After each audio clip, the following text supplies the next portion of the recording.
வணக்கம் நண்பர்களே! Big Boss season 8ல இப்போ வந்து ஒரு சண்டை நடந்திருக்கு. தர்சிகாவுக்கும், ஜெப்ரிக்கும் அங்க மொத்த டீமுக்குமே வந்து ஒரு பெரிய ப்ராப்ளமா வந்திருக்கு. என்ன அப்படின்னு பார்த்தோம்னா, பிக் பாஸ்ல வந்து அந்த கிச்சன்ல வந்து பார்த்தீங்கன்னா, ஒரு முக்கிய ஆளா இருக்கிறது வந்து இந்த வீக்க பொறுத்தவரையிலும் நம்ம தர்சிகா அவர்கள். அவங்க வந்து பார்த்துட்டீங்கன்னா, கேப்டன்கிட்ட பர்மிஷன் வாங்காமலே அங்க குடுக்குறக்க அந்த மெனுவ தாண்டி ரவையில வந்து சர்க்கரைய போட்டு ரவா உருண்டைய செஞ்சு சாப்பிட்டுருக்காங்க. அத வந்து எல்லாருமே பார்த்துட்டு கேள்வி கேட்கும்போது, "நீ என்ன ஸ்பெஷலா சாப்பிடுற?" அப்படின்னு சொல்லி கேட்கும்போது, "எனக்கு வந்து சுகர் கிரேவிங்கா இருந்துச்சு. அதனால நான் வந்து இப்படி செஞ்சு சாப்பிட்டேன்." அப்படின்னு சொல்லிட்டு அதுக்கு ஒரு பதில குடுத்திருந்தாங்க தர்சிகா அவர்கள். இத வந்து பார்த்துட்டீங்கன்னா, மொத்தமா கூட்டத்த கூட்டி எல்லாத்தையும் கேள்வி கேட்க ஆரம்பிச்சுட்டாரு. ஸோ அப்பதான் வந்து ஜெப்ரி கேட்கும்போது, "இல்ல எனக்கு அந்த மாரி இருந்துச்சு" அப்படின்னு சொல்லி சாப்பிடும்போது, ஒவ்வொரு விதமா வாக்குவாதம் வந்துச்சு.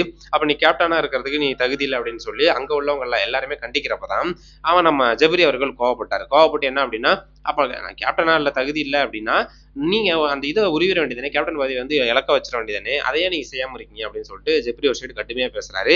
இன்னொன்னு தர்சிகாவும் வந்து அவங்களோட வாதத்த வச்சுட்டு இருக்காங்க.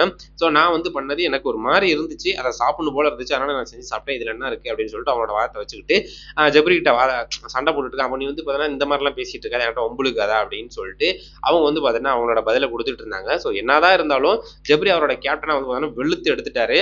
கேப்டனா பொறுப்பேத்ததுக்கு அப்புறம் அந்த தர்சிகாவா இருந்தாலும் சரி, அதுக்கப்புறம் சௌந்தர்யா, ஜாக்குலின் யாரா இருந்தாலுமே அந்த சண்டை அந்த கோவப்படுறது கரெக்டாவே பட்டுட்டு இருக்காரு. இதுக்கு முன்னாடி வந்து பார்த்தீங்கன்னா, அவங்களோட நிழல்ல இருந்தவரு கொஞ்சம் அப்படியே டிஃபரெண்ட்டா கொஞ்சம் காட்ட ஆரம்பிச்சிருக்காரு ஜெப்ரி அவர்கள். ஸோ அந்த வகையில தான் வந்து பார்த்துட்டீங்கன்னா, இப்ப தர்ஷியாட்ட சண்டை போட்டுருக்காரு. அந்த சண்டையில தான் எல்லாருமே வந்து பார்த்துட்டீங்கன்னா, உங்களோட ஒப்பீனியன் சொல்லுங்க. கேப்டனோட அந்த கேப்டன்சி சரியில்லையா? இல்ல வந்து தர்ஷிகா பண்ண தப்பா? அப்படின்னு கேட்கும்போது, நெறைய பேர் வந்து ஜெப்ரிய சொல்லல, தர்ஷிகாவ தான் சொல்லிட்டு இருந்தாங்க. ஸோ என்னதான் இருந்தாலும் தர்ஷிகா அவர்கள் அது மாரி தனிப்பட்ட முறையில எடுத்து சாப்பிட்டுருக்க கூடாது அப்படின்னு சொல்லிட்டு, வர எல்லாருமே சௌந்தர்யாவா இருக்கட்டும், அதுக்கப்புறம் வந்து ஜாக்குலின், அதுக்கப்புறம் நம்ம வந்து அன்சிதா எல்லாருமே வந்து பதில் சொல்லிட்டு இருந்தாங்க. முத்துக்குமரன் இவங்கலாம் வந்து பார்த்தீங்கன்னா, கேப்டன் வந்து சரியா கேள்வி கேட்கல. அவரு வந்து கேப்டனா இருக்கிறதுக்கு தகுதி இல்ல அப்படிங்கிறாப்புல சொல்லி ஜெப்ரிய வந்து பேசியிருக்காரு. ஸோ ஜெப்ரியோட கேப்டன் பதவியும் பறிக்கப்பட்டுருச்சு அப்படிங்கிறாப்லயும் சொல்லிட்டு இருக்காங்க. ஸோ வெயிட் பண்ணி பார்ப்போம். கொஞ்ச நேரத்தில அதுவும் தெரிஞ்சிரும்.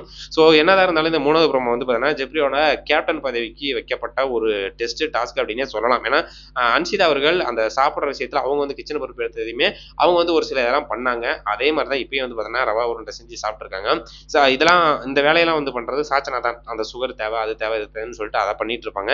ஸோ அத தாண்டி வந்து பார்த்தீங்கன்னா, இப்ப தர்ஷிகா அவர்கள் பண்ணியிருக்காங்க. ஸோ தர்ஷிகா பண்ணது தவறா? இல்ல கேப்டனா இருக்கக்கூடிய ஜெப்ரி அவர்கள் பண்ண அந்த கேப்டன்சி அது தப்பா? அப்படின்னு சொல்லிட்டு